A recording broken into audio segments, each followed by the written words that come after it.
Hey everyone, RogueGold here, and today I wanted to talk about a topic and idea that I've been floating around for a little while now, but was also brought up in my most recent stream, and so that made me decide to delve into it right now. So tune into those streams, you never know what topic or discussion we might bring up, Sunday nights at 5:30 Pacific. But anyway, today we're here talking about the new expertise system that is coming in TU15, as well as the other systems it's layering on top of or adjacent to the Keener Watch SHD levels. Expertise has been quite a hot topic lately, especially after the PTS began and people were able to get their hands on it and try it out a bit. There's been discussion on how necessary was this to create, how does the progression feel, is it too expensive to upgrade your stuff, etc., etc. But another realm to this discussion that I also want to focus on in this video is, how does the new system feel, in addition to the pre-existing endgame progression system of the SHD levels. So let's just dive straight into it. Be sure to leave your own thoughts on the matter down below. We're likely going to cover a lot of territory here. First off, I want to just quickly recap my thoughts on the expertise system, since I haven't really done a dedicated video on it ever since the PTS began. When they first announced the system in the Intelligence Annex article from November, I believe, I was pretty meh on it. It sounded fine, and unlike some people, I'm not hugely against new progression paths, so I thought it sounded cool enough. But I was certainly looking forward to the specialization changes more, which got delayed, and I was much more interested in finding out about what the seasonal changes were going to be, which we still have yet to hear, and whatever the new game mode was going to turn out to be. So again, didn't have a major problem with expertise, it just didn't call to me in the way that some of these other additions and pieces of content were doing. Then we get to the PTS, and the system itself was certainly not my focus. I was much more interested in diving into Countdown, and I think that it was in that neglect that I finally came to my realization on this system, which is to say that I'm a fan of it, because in a similar sense to the Keener Watch system, expertise is a very hands-off thing. You don't have to consciously think about it as you play, in the sense of being like, oh, what should I play today, or what do I need to do in order to maximize my proficiency. You can do that, technically, with resource farming and duplicate farming, but you also just gain levels as you play. You know, back when I played Countdown in Phase 1, expertise notifications were just popping up left and right, that I was increasing the levels on the stuff I was, playing with just by using it. And before I knew it, I was back at the base applying upgrades to all of my stuff. And so in that sense, because it's so passive and because it fits in well and gels well with the rest of the other systems already in the game, I'm a fan of it. And I look forward to working towards upgrading and powering up some of my favorite items and builds as I play them. You get a cool little number next to your items. It's good stuff. And as I said, it fits in well with the rest of the game. People are accustomed to donating materials for projects. People are accustomed to collecting their junk loot and either deconstructing it or selling it.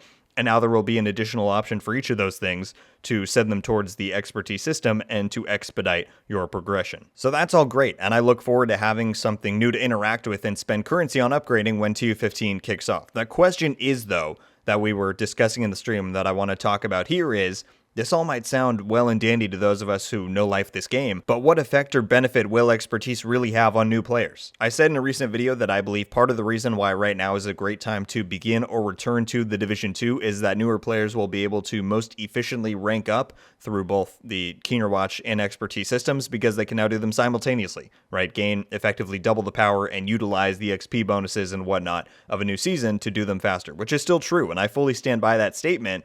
But what I didn't address in that video, and part of what we were talking about on the stream is, are they going to want to do it? Gaining more power is a pretty universal desire across a lot of video games, and for the majority of players of, those games across the entire industry, I would say. And so I have no doubt that a lot of Division 2 players will appreciate gaining these incremental power boosts once they hit level 40, but after just having gone through such a rapid and drastic power increase, with, equipment replacement, etc., after they made their 1 to 40 journey, is the thing they're really going to want to do as soon as they hit the end game is now go through 2 adjacent and practically equally important new progression paths. Like I said, I think they should be able to progress through there pretty efficiently with the tools at their disposal, but what the introduction of expertise is doing to the new player community is creating an even wider gap between them and the population of us who are already at the end of the endgame. And that gap is already fairly wide, right, with the differences between SHD 1 and 1000, as well as the effect of a synergized, optimized endgame build versus 6 random pieces that you throw on as soon as you get back to DC. And so now, newer players are going to have to put in even more work to try and get anywhere close to the levels at which we're at. In PvE, maybe that won't be so much of an issue, though I have played my fair share of MMOs, and I know the struggle of trying to matchmake and being kicked for lack of experience, let alone the obvious indicators of if somebody is a newer player in this game by their SHD level or their build. So I can absolutely see that becoming an issue in heroic mission farms, legendary runs, raids, etc., but also in PvP, which I know a lot of you just groaned. Nobody plays PvP, nobody cares. We get it, you don't like it, and you don't have to. The fact of the matter is that some people do play PvP, myself included, and if something is going to affect part of the community, it should be the concern of the entire community. And so there's already an almost insurmountable gap in PvP for new players, with the power differences with your watch level and your build. Both expertise added in, you might as well pack it up and head home. If somebody looks at you wrong in the DZ, you're going to crumble. And so as much as I think expertise will have a positive new addition for players who are already at the end of the end game, we have the capacity and the surplus of resources to upgrade our favorite items and build significantly enough. This is just going to add to the already steep hill that new players have to climb if they want to compete. Now, for some people, that's fine. They want the challenge, those multiple systems awaiting them, so they have that lengthy experience to go through in the end game. But what worries me is that's not everybody, and I am seriously concerned that we might be approaching the point where a notable amount of people see the hill ahead of them and just decide it's not worth it, so they dip out. I've experienced this myself when I reached the end game of other games, and Division has always done a pretty good job, I feel, of making the endgame power very accessible with how easy it is, relatively, to farm and put together a decent endgame build. You can target what you need, control the RNG of the rolls to a degree with difficulty, but add in expertise on top of SHD levels, and I don't know, you might be approaching that territory where people just don't care enough to go through with it. So that's the issue that we recognized. Is there a solution? I argue that there is, but I have very little doubt that this is going to be controversial. You might have picked up on it from the thumbnail. We talked about it on the stream. What about providing players with a permanent boost to their SHD watch rank? Now, before you go crazy saying that's a bad idea or it invalidates the grind that we did 2 years ago, let's just quickly lay out what some of the benefits of doing this would be. Firstly, you give newer players a nice gesture as they reach the end game, regardless of how significant of a boost you provide, which it could vary, and we'll discuss. Allowing people to skip any of the long grind from, 1 to 1000 SHD would undoubtedly make an impact on people's impressions of the game and potentially give them that incentive to play into the end game a little bit, and then they can experience some of the other things that await them. Additionally, it automatically helps close some of that immense power gap that we previously mentioned, which in turn could help both PvE and PvP endgame content to become more accessible to more people and sooner.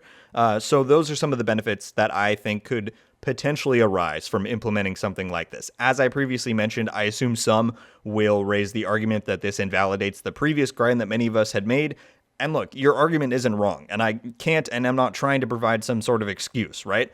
But here's the fact. The options are provide some sort of boost and potentially yield some benefit and new player retention, or do nothing and risk losing some players in the largening endgame grind. Doesn't mean it will happen, but it does mean that we're sustaining a risk, right? And so you can say that providing some sort of boost would invalidate previous efforts, but I'd say, did we not get a full 2 years of benefit for our own grinding? I mean, even if they were to provide a boost now, isn't that worth it at the possibility of making the game more appealing and accessible to newer players?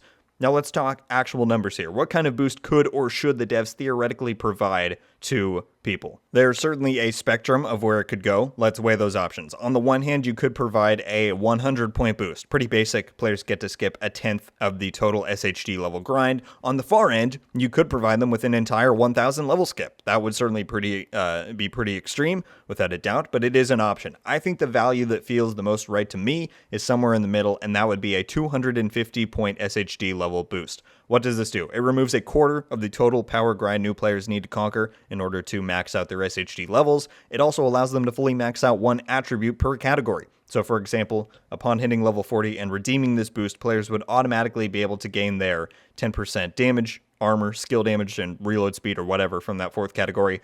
Not only would this again be a nice gesture, but it also gives them a leg up in the new content that they're about to be tackling in the endgame, helping them more easily adapt to the new difficulty and bridging some of that gap in multiplayer PvE and PvP content. The last thing I'll touch on is that I would not provide this boost in isolation. Rather, I would provide it to everybody, so that a fresh level 40 player jumps to 250, any existing players over level 500 get boosted way closer to 1000, anyone over 1000 gets a bunch of free materials and resources for having put in that grind and dedication prior. Not only do I think this inclusion would make the entire idea more appealing to more people, but it would also help bring everybody, not just new players, closer to the same starting line as far as expertise is concerned, allowing people to begin this new power journey together.